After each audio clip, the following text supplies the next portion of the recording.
Welcome in, everybody, to Leading Off right here on Fantasy Pros. It's me, Joey P, Joe Pisapia. That good-looking SOB is Dan Harris, rocking the bow tie as promised. That's a man who delivers right there. Look at it. No, don't adjust your YouTube settings. That's not Ken Rosenthal. That's not some fancy Fred Astaire throwback, although I'd love to see a little bit of the tap dancing moves of Dan Harris. But look at you. You always deliver. This is beautiful because if you are watching us here on Fantasy Pros MLB, you're seeing a fantastic new look that I think is going to take the absolute fashion world by storm. You got the backwards hat, the glasses, the hoodie, and the bow tie. Yeah, Dan Harris. I love it. You are so fashion forward, my friend. If you followed us on our fantasy football podcast this past season, you know I always give the people what they want, and they wanted a bow tie, so I had to break it out. Nobody said the full tux, and it's not after 6, which is when I actually, put on my tux every day after 6, like Jack Donaghy from 30 Rock. But no, this is it. But I got the bow tie. I'm here. I'm ready to go. I'm fancy today. Let's do it. Thomas Johnson says in the chat, waking up to a Paddock victory, that's worthy of the bow tie. There you go. But it's, look, we always deliver here. We're the people show. That's what we are. And we're going to get to our DFS picks for tonight. Lots of games tonight. I think we got a 14-game slate tonight.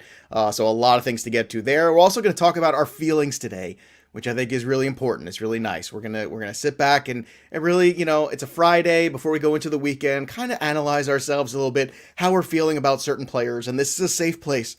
So if you've got things you want to vent about in the chat, you can go ahead, and this is why you watch us live on Fantasy Pros YouTube channel while the show's going on, because you can interact with us, and who knows, by the time it's over, we might end up wearing all kinds of crazy different things. Let's start about whether or not we are paying enough attention. Sometimes neglect does set in, Dan Harris. And I have to give you credit on this first one because I know I neglected Michael Pineda. This is a pitcher that I really did not pay much attention to this offseason.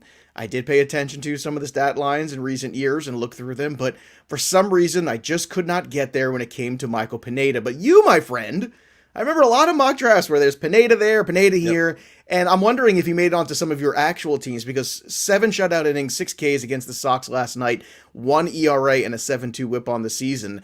I think we should not be neglecting Michael Pineda after a line like that. Yeah, he's not on. I have 0 shares. And it's funny because one of the things we talk about it, right? With my playbook, you've got the multi-league assistant on Fantasy Pros where you can look at all of your leagues at once on one page. And I'm in so many and I'm like, well, I've got to have shares of the guy, right? Because I had him in every mock draft. I have none. Somehow I ended up, and I am regretting it. I'm pretty much buying into this. I mean, it is his walk year. So, I do buy into that a little bit when a guy is extra motivated. His velocity is a little down. I think it's down about 1 mile an hour from what his peak usually is. So I'm not going crazy. But again, Boston, we just talked about, they've been hitting really well lately to shut them down. Another game against Seattle, and then his other game was, I believe, against Milwaukee. So it's not like he has been tiptoeing through Detroit every single game or anything like that. So I don't think we're paying enough attention to Michael Pineda. And if he is available, you should add him for sure. Now, a player we actually did pay, I think, a little bit of attention to towards the end of spring training was Mitch Haniger. Now, I've got some shares, and we've been talking about him quite a bit in the DFS world here on the show about what a cheap option he is, leading off at the top of this order. We've had some issues with some, weather related to their games recently. We've also had some issues in the timing of their games on the afternoon ones as opposed to the evenings. But Haniger homered in both ends of the doubleheader. Again, leading off for the Mariners, that's a great spot if you missed out on him in season long to make up for it in DFS. He's slashing 321, 333, 623.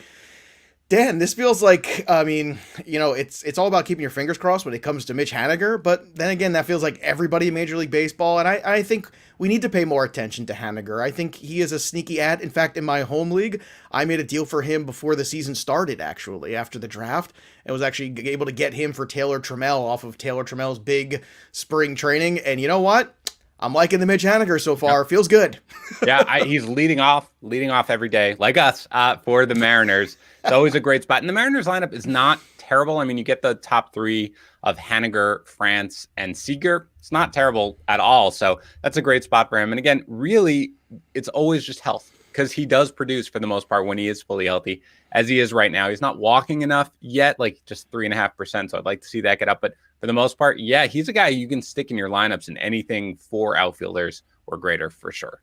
What about Jake Junis? 5 innings, 2 runs, 6 Ks against the Jays.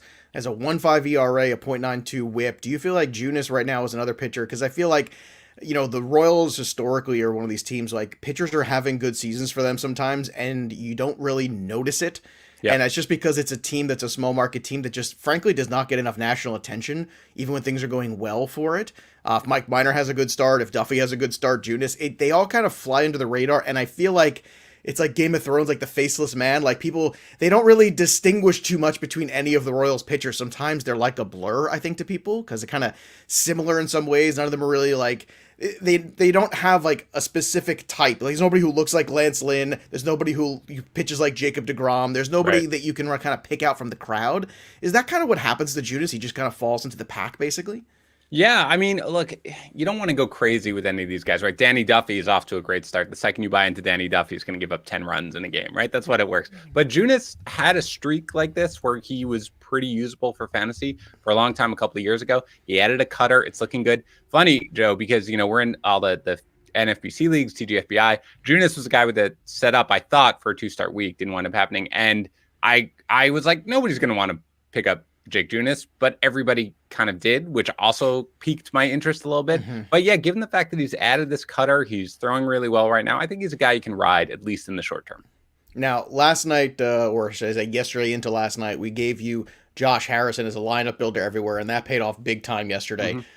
He is on fire right now. He had 28 FanDuel points at just a 2.2K salary, so that worked out pretty good. So that was good last night. Urias was just meh. Wasn't like a spectacular night, but if you had Harrison and you had, some of the Dodgers, I think you probably hit those pay lines, which were very low yesterday, all things considered. You had to have kind of Mania to really win out yesterday. But Harrison's batting fifth right now for the Nats, which is... I don't know how long this is going to last. Something really irritated me in that game, though, because I was watching that game, and the Nationals should have more runs in that game. He came up in a spot after Soto made it out and Josh Bell sac flied in a run. Basically, the entire shift came over. He actually gets a pitch on the outside corner, and instead of, I'm talking like there is nobody between second base and the first baseman. the gap is a mile wide. And instead of trying to shoot the ball to the other side and bring in another run, he gets underneath one and tries to lift it and puts it out into right field. And I shake my head because I'm thinking to myself, this is how you keep an inning going. This is how you win baseball games. Right. And the inability of guys to situational hit just drives me crazy. Now that rant is over, I will take a deep breath and I will say Josh Harrison hitting 500 right now with the 800 slugging is pretty fun. It's not going to last, but I think in the DFS world, this is where you chase it. You don't chase it in season long. Am I right? That is correct. Yeah. So Okay. he is not a season-long answer. We've been through this dance before. He gets hot for a little while. And right now, though, if he's batting fifth and playing second base every day, fantastic for DFS. Like, be in your lineup pretty much every time. Season-long, no, not going to work. We've been there. Don't worry about it. And we see you in the peanut gallery, by the way, everybody. We're going to get some of these questions, including the Paddock stuff. I know there's a lot of Paddock talk today. We said we were talking about that. We'll get to it. And by the way, it's not a Dodger hat that Dan Harris is wearing. No. It can only be a Mets hat. Come on, turn it around. I mean, come on, boys and girls. Do we not know us by now? Come on, guys. Come on. Beat the Mets. There we Beat the go. Mets. Okay. Let's move on to some other guys here that we need to talk about in terms of our feelings. I added this one to the grouping this morning because I want to talk about my feelings of Aaron Savali. 3-0 to start the season. Another solid start from Savali. I feel as though, once again, Plesac got a lot of attention. A fair amount of attention to your hair now as we kind of turn that around. Sorry about that. Gotta go backwards again. Go ahead. Sorry, yeah. And also, Tristan McKenzie. What's the upside of this guy? But Savali kind of gets lost in the shuffle. And towards the end of draft season, you saw the stock starting to soar. Maybe it's because shows like us talking about him, but it's been a pretty good start. And I feel like he's kind of been neglected. But once again, I'm going to stick by this. I think by season's end, he is the number 2 starter on the Cleveland Indians. What do you think about that?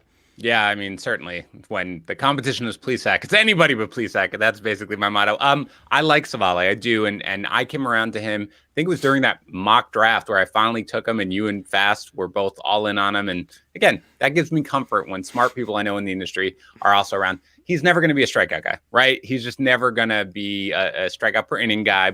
So you have to understand that coming in. But as a guy who I think you can throw out there pretty much every time, a little bit of a set it and forget it type guy. Yeah, he's pretty much there at this point for me, even though he's had a couple soft matchups. So I do like him. I don't think he gets quite enough attention in fantasy circles. So yeah, I'm with you there. Carson Kelly homered last night. He's hitting 440. Adam Eaton 1 for 4 last night, but he's got 3 homers and a steal already. Also a little dust up at second base with Andres Jimenez. Goodness. God, I hate the fake baseball fighting. If you want to hit somebody, hit somebody. I grew up with the 86 Mets. One time they got into one of the most epic fights ever with the Cincinnati Reds. They started with Ray Knight at third base and Eric Davis sliding in. And all of a sudden, Ray Knight just popped Eric Davis in the face. And this is a Gold Gloves champion, Ray Knight, back in the day. And then they asked him after the game, "Why'd you hit him, Ray?" And he goes, "Well, he looked at me funny." That's it. He didn't say anything. He didn't do anything. Nothing happened before. There wasn't something at a bar the night before. No. Why'd you hit him, Ray? I don't know. He looked at me funny. That's all you needed back then. This posturing fake fighting, I hate it. Anyway, should we pay more attention to Carson Kelly and Adam Eaton? Are we neglecting them? I think the short answer with Kelly, at least, is that all catchers stink. So if you can find a guy like Kelly and Wilson Ramos right now, like, you should have no loyalty to any catcher you have on your roster. You should go with the hot hand. And Carson Kelly was, a big prospect and probably would have been more sought after coming into draft season if everybody wasn't so excited about Dalton Varsho, who is not here right now. So Kelly is a guy you can ride, and again, gets lost because he's on a terrible Diamondbacks team, but he's hitting right now. So I wouldn't mind that. Eaton is always a guy who you can play when he is healthy. He's like a 15-15 guy. He's batting first or second in the Diamondbacks order in the White Sox order, for pretty much the entire season. So as long as he's in there, he's an easy source of runs. He'll add in some speed and a couple homers, but do not bank on more than like 40 more games for the rest of the season. That's the truth. That's where it goes. In the chat, Alex Jennison wants to know, why are people dropping Conforto, and should you pick him up? Should I pick him up? Yes, you should. And no, I don't know why. There's no answer for that. I know why. Because he hasn't had a hit like this season, so people are mad. We've said it before. It's very clear, and this is very big. This is like fantasy 101. So I'm sorry for anybody who's listening who's like, "Ugh, Dan, give me a break." Look, you do see this. This is not like something where we make up where if he's dropped and people are like, what kind of league? He gets dropped in these leagues. Do not drop Michael Conforto. Anybody with an established track record. It's the equivalent less than of a single football game in a football season. Okay. Like that's where we are. Yeah, you're right. A bad football game. Would you drop him? Of course not. Hold on. Stop with this nonsense. If they're dropped, pick him up. Spend as much fab as you need to, or trade for him. Yeah. Trade for him. Cause obviously the stock is low. All right. Let's talk about some more of our feelings and whether or not we're breaking up with these guys. Patrick Corbin. 2 innings yesterday. 10 runs, 9 earned, 9. Only 9 earned, though. I mean, only 9 earned. It's fine. It may have been 10 runs, but 9 the ERA is at 21.32 and a 3 whip. I'm going to just go out on a limb here. I think you're going to see a Tommy John surgery again for Patrick Corbin, unfortunately, in his future, or some kind of IL stint coming. Something's wrong here. That's all I can tell you. Something was not right last year. This is the guy you can drop, by the way. This is not, in my opinion, you don't have to. But again, what the big question was the downturn in performance last year because of the start and stop and the shortened season? And a lot of people thought it was. A lot of people thought it wasn't. Maybe it is, and maybe he'll find himself. But I do not need to have, at the very least, you cannot start him if you hold on to him at all. But if you drop him, I wouldn't argue with you at this point because he is broken. I don't see a fix right now.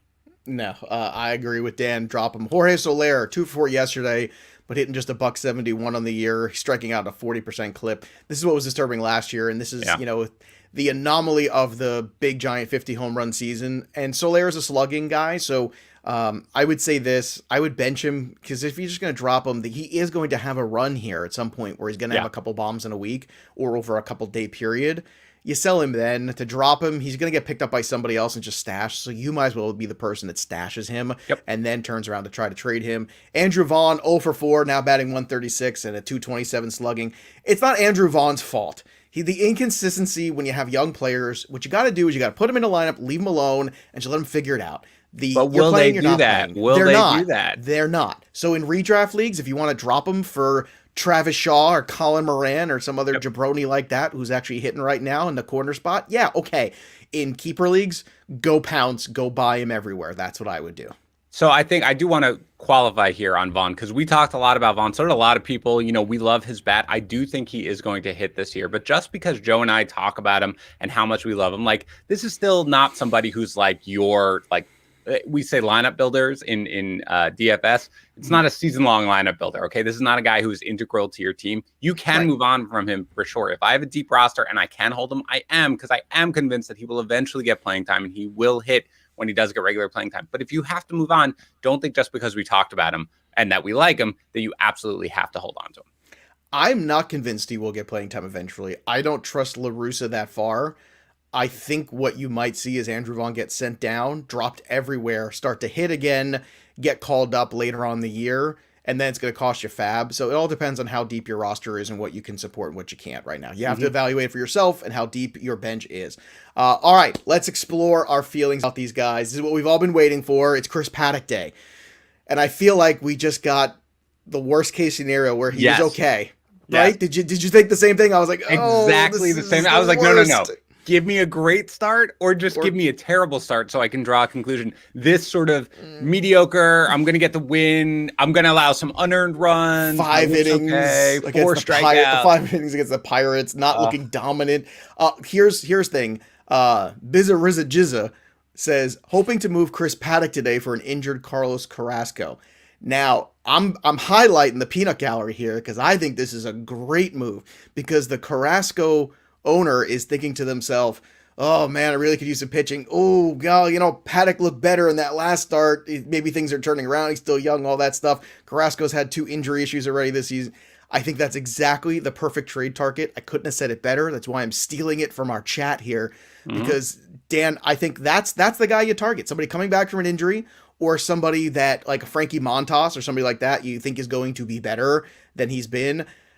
Other than that, I think now you're still stuck with Paddock. I think this was tough. This was the worst case scenario. Like I said, that's my feelings. Yeah. So I'm not very optimistic on him. Let's start there. I'm not very optimistic on him rest of the season because he's throwing his fastball like almost exclusively, and it stinks now. It's not, the velocity isn't there. It is getting hit. Whether or not it's because he added that cutter last year and now he just doesn't have the rise that he used to have, I don't know what it is, but it doesn't look good. Maybe he finds it later. We'll see. But regardless, right now, that start, I'm not encouraged by it whatsoever. I am discouraged by it. Trading for a guy like Carrasco makes me a little nervous just because as good as the injury news is right now on Carrasco, like we have seen this before, right? Especially a soft tissue injury. I'd be reticent about trading for him for a guy who's not at least here performing right now. But if you, the only other thing I'll say is that I think there's a guy in your league who's willing to bet on Paddock more than trading a guy like Frankie Montas or something like that. Because if that's the return, I'd probably just hold him and hope things get better, wait for a good start, and then try to deal him. Because I think there's still people out there who believe him. So. It's tough, man. It is very tough. All I can say is, when it comes to this situation with Paddock, it's not easy. I'm going to rely on a track record of Carlos Carrasco and just hope for the best. Now, and if people don't want to do that, they'd rather just take the healthy Chris Paddock. That's fine too. Let's talk about a couple of Blue Jays. The closer situation with Romano on the IL. Now to join Julian Merriweather. This is just a crap fest of epic proportions. Kevin Biggio, the guy that I could not fade more and just I was so negative, and I don't like to be negative on a player. It was just a bad ROI. Yeah. 0 for 3. He left the game early being evaluated. Things are kind of in a bad spot for the Blue Jays. It almost makes me want to consider Mike Minor a little bit tonight in DFS as a secondary arm. I'm just saying, like, you're looking at, like, Minor's had some moments here early going, Blue Jays are kind of beat up, bullpen's not good. Maybe it's a spot tonight, or at least from a wagering standpoint. Your thoughts on these guys? I mean, you probably have to chase Dolis in the Blue Jays pen right now, but I'm not that excited about it, so I'm not going to waste a ton of fab. I am worried about Kevin Biggio, and everybody was fading Kevin Biggio except this guy right here. I was not. I love the multi-position eligibility because it's second, third, and outfield. I know he doesn't hit the ball particularly hard, but in Dunedin, doesn't really matter. He was basically on a regular pace of at least a 20-20. So I am a little worried. Hopefully the hand, this is the second time he's dealt with something with his hand. If he's okay, I would buy low because I think managers are going to get annoyed. So as long as he's healthy, eventually he's going to hit. I know he's not batting second, generally speaking, but still in that lineup, I think that lineup is going to get going in that park. I still would buy low. I'll be the lone guy. So if you're in a league with me and you roster Kevin Biggio, I'm going to make you an offer pretty soon. The Blue Jays are. I'm the only guy. The Blue Jays are Dunedin, a healthy reliever. That's what they need. Thank you. Dad joke for the day. You're welcome, everybody. That's why you tune into the show. Also, Mariners closer Kendall Graveman got the save yesterday. Yeah. So just keep an eye on that situation. Shomaniah was good. We mentioned him before. Yep. It was against the Tigers, but overall 12 innings, 3 runs in his last 2. So yep. Some more good starts there. Let's talk about a little bit of news and notes before we we get to the weekend pickups and our DFS slate, because there's a lot there. Yeah. Byron Buxton, Will Meyer sat out yesterday. They're hoping to avoid IL stints. Let's not hope too much, because chances are they're going there. Victor Robles batted ninth again when hitless. This is my worst fear, that they were impatient.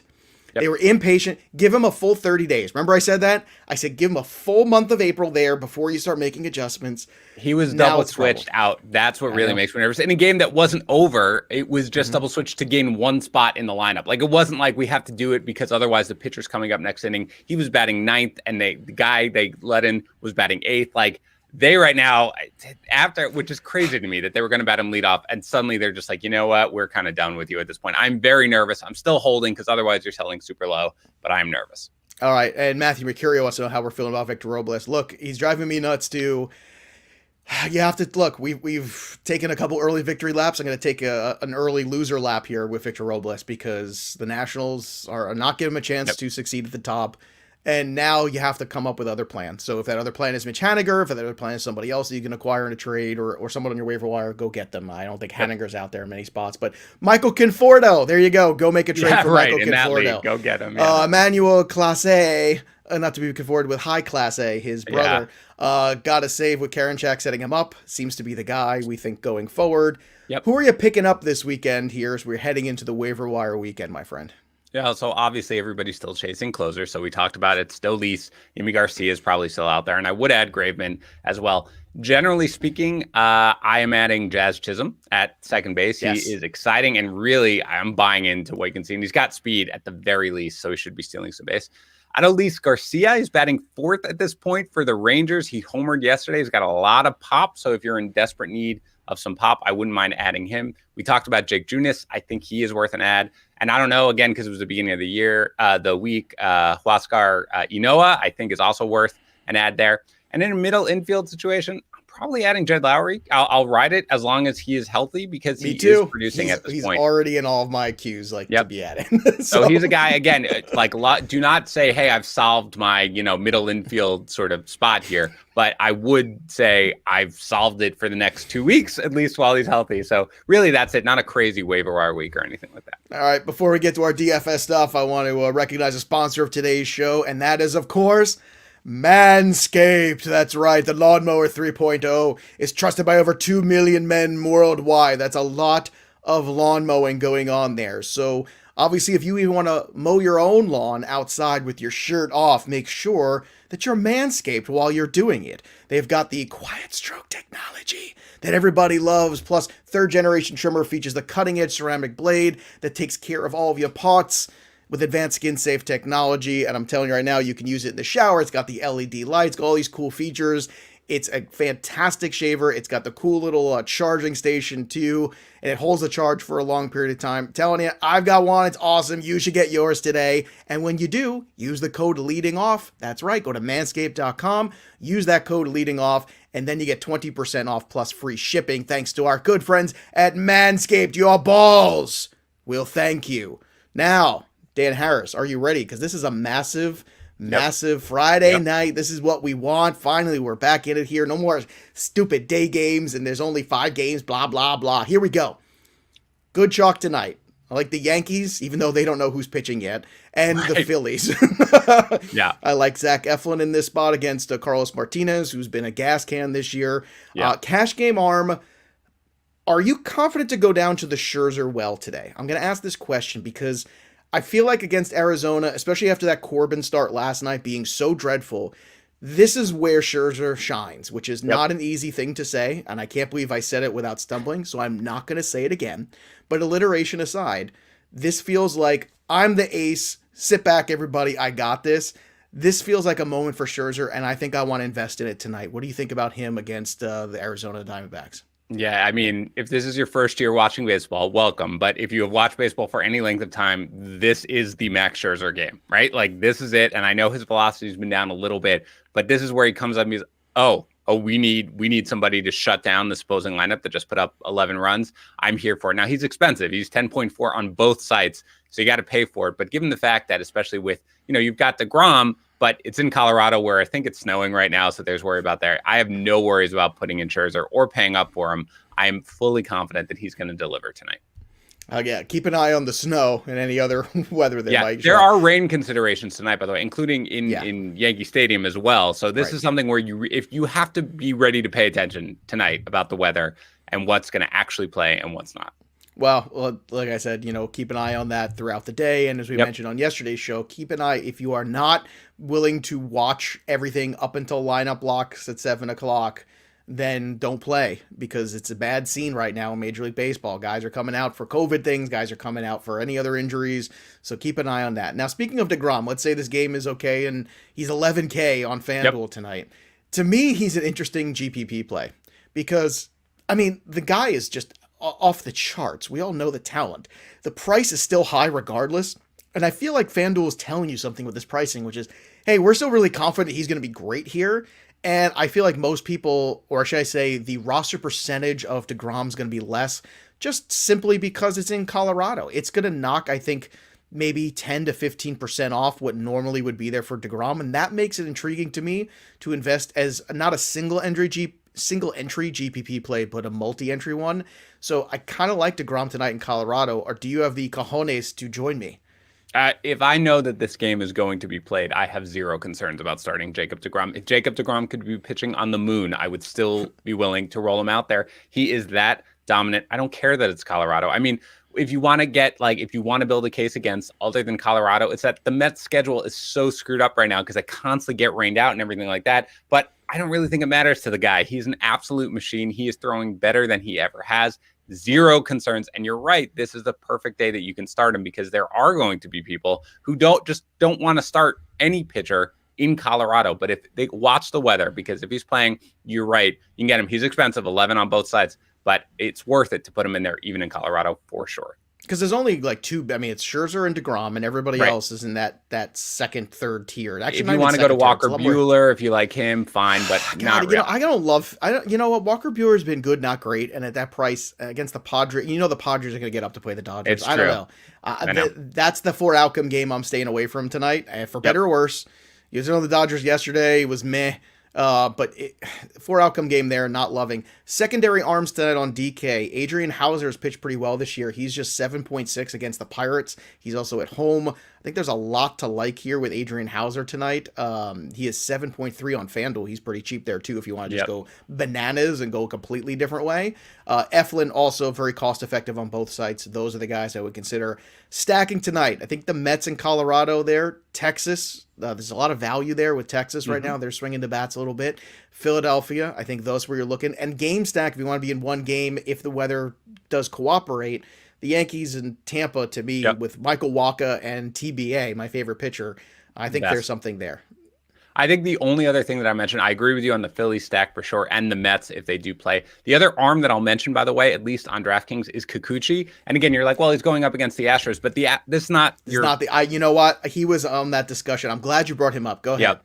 This is not your father's Astros at this point. This is an Astros team that is decimated with everybody basically on the COVID-19 list. He's just 7.2 on DraftKings. So he's a guy who's going to be my secondary arm for sure. You look at the other side, again, the Mariners are okay. Urquidy is really expensive on DraftKings. I mean, this is where there is a price discrepancy. He's 10.1 on DraftKings. Yeah. There's no way I want to go near him there. But on FanDuel, he's just 7.1. So he might be a guy who I might look at. Again, if you have, a multi-entry GPP play here on FanDuel, Urquidy might be a guy that I'd look at. But in terms of DraftKings, even on FanDuel at 8.8, if you want to pivot, Kikuchi's a guy who I really like. I love what I've seen from him so far this year. And again, against the Astros, when you've got basically a decimated lineup, I'm willing to go there as well. I would even consider tonight on DK because you can go up in the Angels game and get like the Trouts of the world. You can go up in Colorado. I would consider Hauser and Kikuchi and just fading the top guys altogether. Sure. I think that's a very viable strategy in tournaments tonight. I wouldn't do it in cash, but I would do it in tournaments and pay up for some of those big bats that you might need in today's slate. All right, let's talk about some lineup builders. Harrison's again one of those guys, 2.6 on FanDuel. Put Castro in that same mix. You've got Torres on FanDuel at 2.6, Urshela at 2.7, Frazier at 2.3. A lot of value at the bottom of that Yankees order, which is why I keep going back to them. It allows you to get to the big boys in it. Alec Boehm, 2.8 over on FanDuel. He's also 3.9 on DK. Flores, here's your price discrepancy of the day. 4.2 on DK, but just 2.2 on FanDuel. So FanDuel is not really accounting for how good he is tonight against left-handed pitching, so I would absolutely look at Flores, look at Ruff while you're doing that, and look at Solak and some other guys in that Rangers lineup who might be a little cheaper as well. And on DK, Chisholm is 3.9. Moniak, if he's in the lineup, is 2.0. He's a free square, allows you to do a ton. That's how you get Scherzer. That's how you get DeGrom safely. Orso Loriano is 3.9. And Mitch Haniger, our boy, is just 3.2. So, Dan, we are still over. We're 0 for the season. Yeah. I am going tonight with JD Martinez calling my shot in Boston. Let's go at home in front of the faithful. I should probably pick Rafael Devers, but I'm going to pick JD Martinez instead. That's where I'm going. I want to get on the board this week. Finally, where are you going for your home run call tonight? We need one, man, for sure. I'm going to go with my boy, Nick Castellanos, against the lefty Logan Allen. 531 slugging percentage in his career against lefties. They're home. They're in the little small park. Come on, Castellanos. Go for it. I'm going with him. They're in the wee park. The wee small little park. You can get a pop-up at the homer. Come on. The park that you play the little baseball game in. So any other final thoughts heading into this weekend, Dan Harris? No, not really. I think we covered a lot today. I know it's really hard when you're getting ready for the weekend. So I'm just excited. I love baseball. Let's do it. Let's hope for some good weather and stop with the rainouts. Let's do it. Is your wife going to make you wear the bow tie the rest of the weekend when she sees this look? I think so. She was very confused, especially with this entire getup, and also why I'm busting out the tux bow tie in the first time in 8 years. You walked by for breakfast this morning, and she went, I don't even want to know. I don't even want to know. I don't even want to know is just basically my wife's motto for our I don't want to know what you're doing right now. Just go upstairs to your little office and stay out of my hair. Do your bow tie things. Yeah. All right. You guys have a great weekend of baseball. Have fun playing DFS tonight and hunting around the waiver wire for some values. And if you're making trades and stuff like that, we'll be back on Monday to recap everything for you and break it all down and help you out with the weekend that was and the week ahead. That'll do it for us on Leading Off. But before we go, reminding everybody, we've got that Ronald Acuna giveaway thanks to our friends at Pristine Auction. All you have to do is go to fantasypros.com/MLB contest. You go, you make a review on Apple Podcasts or CastBox. You turn that around, screenshot it, go fill out that form at fantasypros.com/MLB contest. And just like that, bang, you are entered to win that Ronald Acuna jersey. And don't forget to get 20% off and free shipping from manscaped.com using the code LEADINGOFF. Have a great weekend, everybody. That'll do it for Dan Harris and myself, but the story of the game goes on. We'll see you next time, kids.